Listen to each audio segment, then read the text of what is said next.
Olá pessoal, nessa videoaula vamos fazer uma introdução sobre a teoria de integração. Essa aula vai estar mais voltada à física mecânica, pelo menos essa parte inicial, para explicar o que está acontecendo, como que aparece a relação entre área sobre uma curva e também, de fato, a ideia de antiderivada, ou seja, qual é a função cuja derivada é tal. Como essas duas coisas são associadas. Esse essencialmente é o termo fundamental do cálculo, mas o que a gente vai fazer é uma introdução física sobre o assunto, mas sem ser formal. Então, vamos começar a explicação. Primeiro, antes de tudo, vamos pensar no seguinte problema.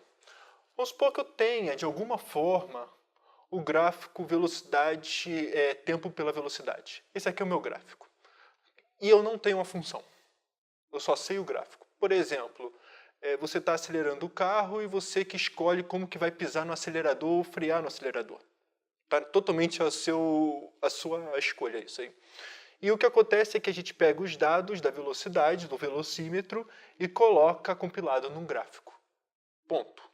Então não temos a função, só temos isso aqui. E a pergunta é, baseado nesse gráfico aqui, como que eu acho o ΔS? Quanto eu desloquei? Quanto eu fiz o movimento no carro? Claro, eu estou supondo que o movimento é retilíneo. Então, a ideia que eu vou querer deixar por trás de vocês é que o deslocamento nada mais é que a área sobre a curva. Como é que eu chego conceitualmente nisso? Então vamos começar a ideia.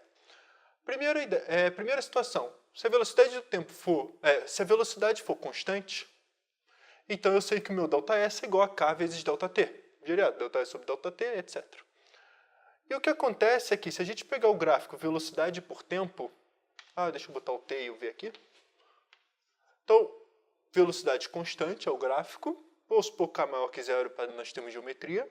E o que acontece é que k vezes ΔT é exatamente a área dessa região. O que eu vou querer fazer é como eu passo essa área, essa ideia aqui, para cá. Então, uma propriedade que a gente vai usar direto, que é o seguinte.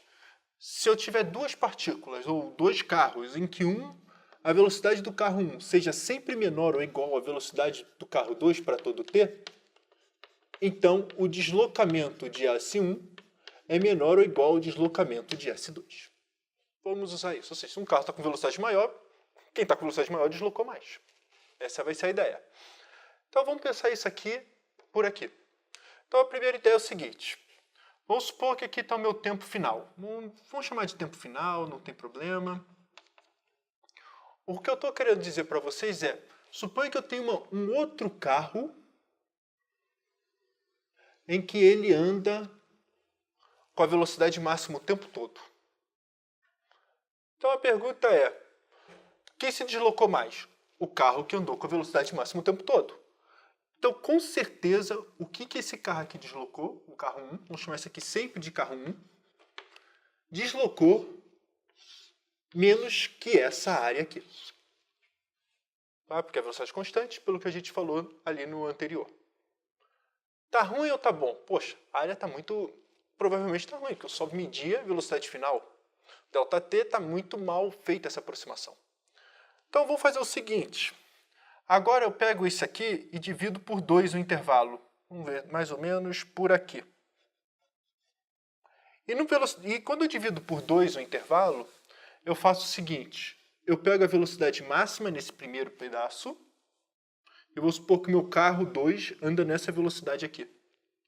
E daqui até aqui, ele ganha um impulso e anda essa velocidade com essa velocidade aqui, sempre máxima. Então o carro de velocidade 2 está sempre maior que 1. Então o deslocamento que o carro 2 faz é maior que o deslocamento do carro 1. Então, mas qual é o deslocamento do carro 2? Dividir em dois pedaços. Seria essa área, é o quanto ele deslocou até essa metade do tempo, mais essa área aqui toda.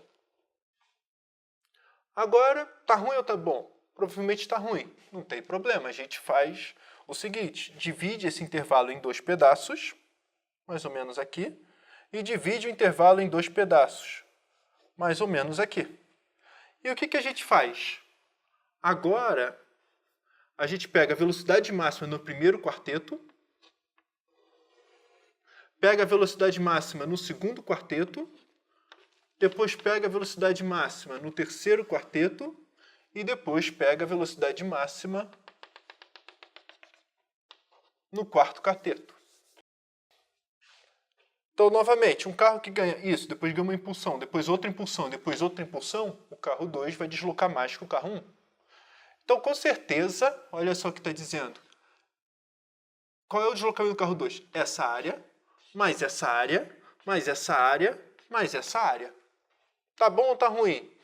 O que eu vou querer dizer é que, sucessivamente, posso dividir quantas vezes quiser, de modo que, cada vez que eu vou diminuindo ou aumentando a de subdivisão, vamos dizer que melhor vai ser minha aproximação. Em que sentido? Vamos supor que agora eu consiga fazer intervalos tão pequenos quanto eu queira, como se fosse, sei lá, 0,00001 segundo. E vamos chamar esse delta 0,0001 segundo, vamos de dt, de distância bem infinitesimal, bem pequenininha. Qual é a velocidade? Então, quando a velocidade é muito pequenininha, ou quando o ΔT é muito pequenininho, eu posso encarar a velocidade como constante nesse intervalo. Porque o velocímetro não vai andar tão forte assim. Não tem uma forte oscilação. Tá? Estamos acelerando o carro. Então, o que acontece é o seguinte. Então, a gente pode escolher qualquer ponto nessa velocidade. Se é constante, não temos nenhum problema. É como se fosse o seguinte. Ó, aqui, nesse pedacinho bem pequenininho, é como se ele estivesse em velocidade constante. Eu posso escolher esse, posso escolher esse. Tanto faz. Então, o que eu quero dizer é que, se eu somar esses retângulos cada vez menorzinhos, eu vou conseguindo uma aproximação cada vez melhor da área por excesso. Essa vai ser a ideia, como se fosse encarar a velocidade constante aos poucos.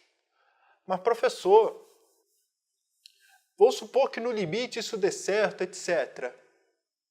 É meio complicado me garantir, sei lá, não estou conseguindo ver que se eu dividir em 50 pedaços, isso aqui vai melhorando, etc. Bom, então a gente pode encarar um carro 3. Em que sentido? Agora, ao invés de eu pegar a velocidade máxima em cada quarteto, em cada pedaço, agora eu pego a velocidade mínima. Por exemplo, a velocidade mínima daqui até aqui foi o 0. A velocidade mínima daqui até aqui foi esse aqui. A velocidade mínima daqui até... Eu dividi... esse aqui eu não quero não.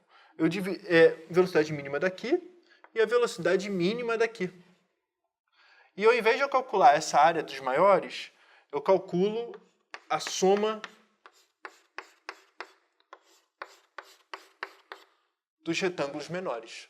Então eu sempre vou ter o meu deslocamento total por excesso e por falta.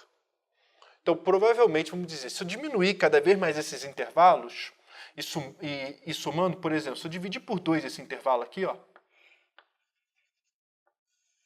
repara, o mínimo daqui até aqui seria essa área, mais essa área, que é muito maior que a anterior.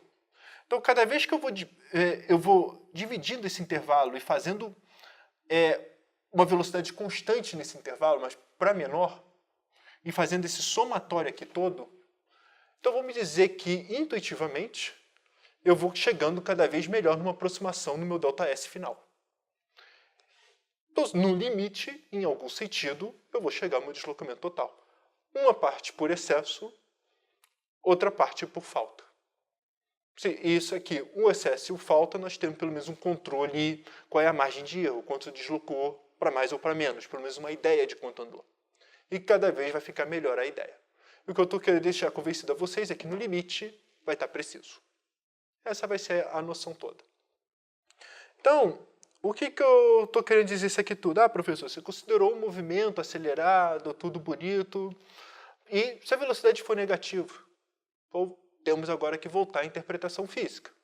Vamos supor que nós temos um referencial, posição inicial, e para a direita, para dizer que a orientação está para a direita. Velocidade positiva diz que minha partícula está andando para a direita. Velocidade negativa, minha partícula está andando para a esquerda. Então, em particular, o que significa ΔS positivo? Significa que o meu S final estaria à direita de S0. O que quer dizer ΔS negativo? ΔS negativo quer dizer que o meu S final está à esquerda de S0. Então a pergunta, vamos supor, nesse problema aqui de velocidade. Uma hora está positiva, outra hora está negativa. Ou seja, uma hora andou para cá, outra hora andou para lá. Pergunta, ele no final desse deslocamento, ele andou para a direita ou para a esquerda? Precisa olhar o ponto final. Então o que acontece é o seguinte. Primeira parte, para eu saber se andou pela direita, pelo que a gente disse antes, basta calcular essa área. Se andou pela esquerda, vamos dizer que temos que calcular essa área aqui, em algum sentido. Só que primeira frase importante, área é sempre positiva. Então o que eu estou querendo falar é a área debaixo do gráfico. Então o que eu estou querendo dizer para vocês é que o meu ΔS nada mais é que o A1 é o quanto ele andou para a direita, e agora ele vai querer saber quanto andou pela esquerda.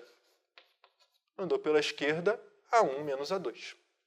Se eu quiser saber quanto ele movimentou no total, A1 mais A2. Mas, enfim, eu quero só saber o deslocamento, eu só quero saber a posição final dele. É a área de 1 menos a área de 2. E olhando a figurinha, vamos dizer assim, isso aqui é menor que zero. Então agora deixa eu introduzir uma notação devido a Leibniz para vocês. Que quer dizer o seguinte, a notação que o Leibniz usa é S de B menos S de A, ou seja, o deslocamento de A para B, nada mais é que a integral de A até B de V de t dt. Quando a gente está querendo falar essa integral, o que eu quero que vocês pensem esse símbolo de integral como somatório. Não teve aquela ideia de a soma de um monte de soma daqueles retângulos embaixo do gráfico? Ou seja, eu tenho que fazer um retângulo, depois mais outro, mais outro, mais outro, mais outro. Essa vai ser uma ideia de somatório, mas aos poucos isso vai ser melhor explicado. O V de t dt é como se fosse V de t, velocidade, vezes ΔT. É o meu ΔS. Isso aqui, no fundo, é o que a gente está chamando de dszinho na notação de Leibniz. ds sobre dt é igual a v de t. Então, o que eu estou dizendo é,